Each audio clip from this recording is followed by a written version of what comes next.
Bonjour, j'espère que vous allez bien. Mon propos de ce matin s'adresse à Issa, c'est le dernier. Je ne prendrai plus de mon temps pour essayer de t'interpeller, Issa. Pendant 30 ans, nous avons cheminé ensemble en rêvant un Cameroun prospère, serein, où il fait bon vivre.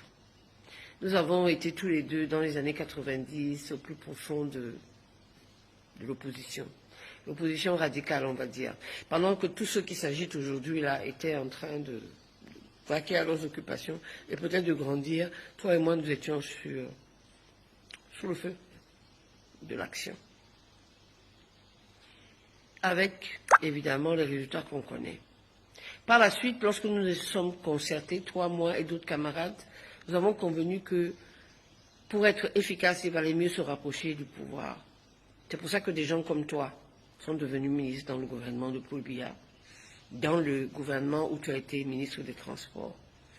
Et c'est à cause du fait que tu n'avais pas bien compris le fonctionnement de la machine que tu t'es vu évincé du gouvernement, en même temps qu'une autre personne pour laquelle j'avais beaucoup de respect, beaucoup d'estime et d'affection. Maître Douala Moutoumé. Tu as quitté ce gouvernement-là, non pas parce que pour ce que les gens racontent, mais parce que tu as manqué de doigté et de diplomatie dans tes actes, dans les actes de souveraineté que tu pensais poser. À ce moment-là, le Cameroun n'était pas encore prêt. Pas vraiment, tu vois. Aujourd'hui, Issa, tu as décidé d'essayer de tenter de prendre le pouvoir. Après avoir passé un peu plus de 20 ans aux côtés de quelqu'un pour qui tu as été en prison, qui t'a sorti de la prison et qui t'a élevé là où, en temps normal, tu ne serais pas arrivé. Tu étais directeur à la régie Fercam, mais je ne suis pas sûr que tu avais on va dire quoi, un destin de ministre. Mais probablement, pour essayer de réparer d'une certaine manière ce qu'on pouvait considérer comme étant une injustice, parce que tu n'étais pas dans les forces armées et tu n'étais, d'après ce qu'on m'a dit, pas présent au moment des faits, il t'a nommé ministre. Tu as été donc son ministre. Tu as le droit de décider, c'est vrai, dans des conditions complètement abracadabrantes, après ce que toi-même, tu as 100 fois répété, dans ces conditions abracadabrantes, tu as décidé de tenter de prendre le pouvoir. Peut-être pour faire plaisir à la personne qui t'a aidé à monter ce parti-là, qui, elle, veut aller à Etoudi, mais tu n'y es pas parvenu. Toi et moi, nous savons que tu n'y es pas parvenu, parce que tu t'y es pris trop tard.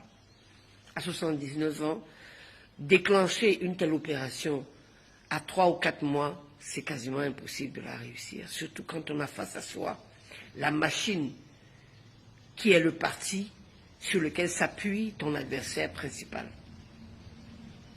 Tu n'as même pas pris la peine, malgré toutes les recommandations qui t'ont été données, de te rallier le maximum de candidats. Tu as voulu faire en fait avec le mercenariat politique d'à côté. Ceux qui t'accompagnent aujourd'hui n'étaient pas candidats. Ils n'ont pas hésité un seul instant, pendant toute la campagne, à faire des autres adversaires, des autres candidats, quasiment des ennemis. La preuve, tu vois, où est-ce qu'on en est. Donc, pour moi, tu n'as pas pu réussir de gagner cette élection. Mais tu as eu un très bon score, très honorable, tu n'as pas à en avoir honte. Tu as eu un très bon score, mais tu n'as pas gagné l'élection. Pour pouvoir gagner l'élection, il t'aurait fallu un peu plus de temps pour faire la campagne, un peu mieux structurer ton programme, et te l'approprier surtout, parce que ce programme-là, tu ne te l'as même pas approprié. Moi, je t'ai écouté. Tu as survolé le programme politique comme si tu parlais en fait des choses des voisins. Mieux, la seule fois où tu as été interpellé sur un élément crucial, important, le franc CFA, évidemment, parce que tu n'étais pas préparé, tu t'es planté. En 2025, les Camerounais aspirent à voir le Cameroun sortir du franc CFA. Pas y demeurer. Ils ne voulaient pas entendre le genre de réponse que tu as donné. Tu vois? Tous ces éléments-là mis ensemble font que tu peux difficilement gagner une élection présidentielle. Je dis présidentielle au Cameroun. Mais tu as décidé de t'accrocher. Et nous sommes dans la même configuration que nous avions eue lorsque les enfants ont été, l'enfant et la maman ont été tués au nord par des militaires camerounais et que tu as prétendu à Mondovision que c'était des Maliens.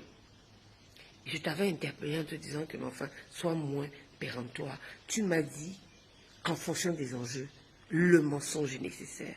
Nous sommes dans ce cas également.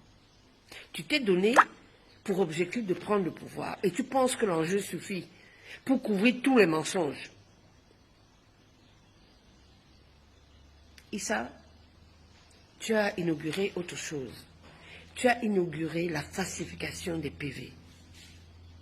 Jusqu'ici, on soupçonnait le pouvoir en place de falsifier. Cette fois-ci, c'est plutôt le principal candidat de l'opposition que tu es devenu à force de communication. C'est le principal adversaire politique qui est devenu le falsificateur. Est-ce que tu te rends un peu compte les enjeux? Aucun enjeu ne mérite qu'on entretienne le genre de mensonges que tu es en train d'entretenir. Et surtout, aucun enjeu ne mérite qu'on mobilise les enfants dans la rue. Ces enfants n'ont même pas de carte nationale d'identité, Issa. Et donc, ils n'auraient pas pu voter. Ces enfants n'étaient pas à revendiquer tes votes. Ces enfants t'aident à verser du sang. J'espère que ce ne sont pas les marabouts qui t'ont dit que tes planètes sont alignées, qui te demandent de verser du sang humain. Parce que ce retour-là, je crains qu'il n'y ait pas assez de marabouts sur cette terre pour t'aider à rattraper cela.